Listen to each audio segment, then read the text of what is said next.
What is a role of yours that in 30 years you would love to see how another actor interprets it? Ooh, like any of them.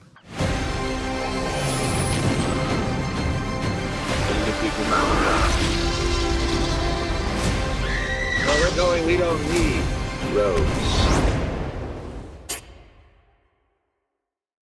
Guys, good to see you both again. How are you feeling today? Jake, Great. you're in the studio.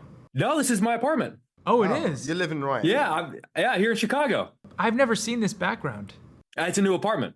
Oh, congratulations. You and I, thank you. Jake, you and I do this too much, man. If you can tell that quickly when I'm in a new place. I'm like, Jake, it's a new apartment. How are the new digs?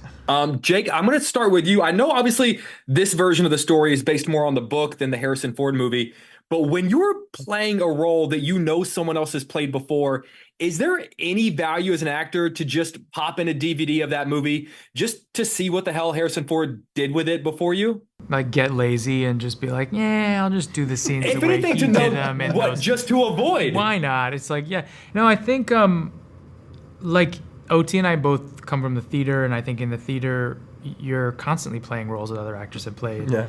You know, and obviously I've watched other actors play roles that I would have eventually played or that I've played before, right? So there is this sort of exchange, particularly in the theater, that has that. And then whenever you come and do something in television or you do a movie, the conversation always like, if you've redone something, you remade something. I just happened to remake Roadhouse.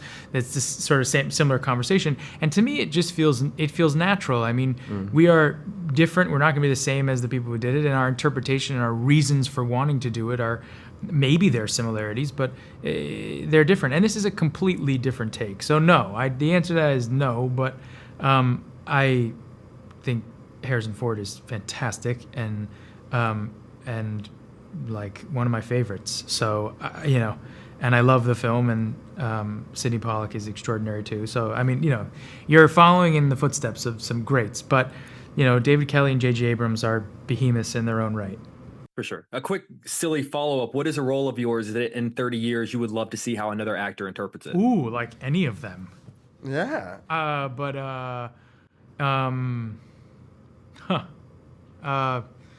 Bubble Boy, obviously.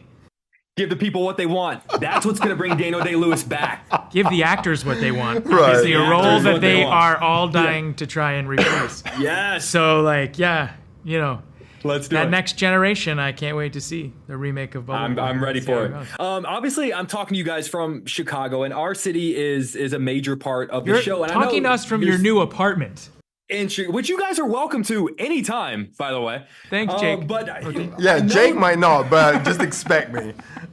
You're in. Seriously, you got to make room with the dog. But I was just sort of curious. Obviously, you guys didn't necessarily film a lot of the show here, but how much just research do you do on the inner workings of our city and the politics of our city? Because even though you didn't necessarily film a lot of the show here, it still felt pretty genuinely, authentically Chicago. I mean, a lot of that is because we had such great writing, but I had to do a bit of research on it myself because we don't have DAs like that in England, and so I had to kind of deep dive to kind of understand what are the politics of it all.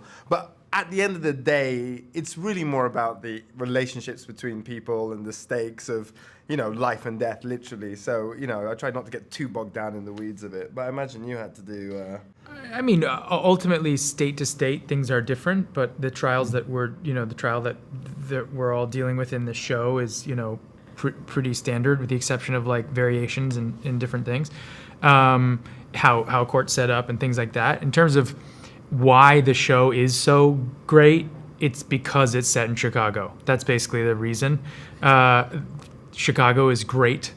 It is a fantastic city. It is the best, and so there you go. That's why the show is so good. Solved it. If that's what you were, I think I had a feeling that's what you were asking me, and I wanted to. What I really wanted to get to was, did you guys not shoot here just so you wouldn't have to hang out with me? 'Cause that's, I mean, I get it. Let me be honest. Damn, that's a lot of work. Let me be honest. I hated your last apartment, so that was what it was. But had it been now, The funny thing is, it's literally like right over. So you're literally looking at your old apartment. the guy in your other apartment's like, what the hell, man? Yeah. That guy, man. This is a nice apartment. Guys, I genuinely, truly love this show. Seriously, thank you for taking the time. And Jake, you and I have been doing this for a long time, and I always end our interviews by saying thank you for always being so kind to me, man. I appreciate you. Same to you, Jake. Thank you so much, man. All right, good to see you guys. Take care. So, yeah.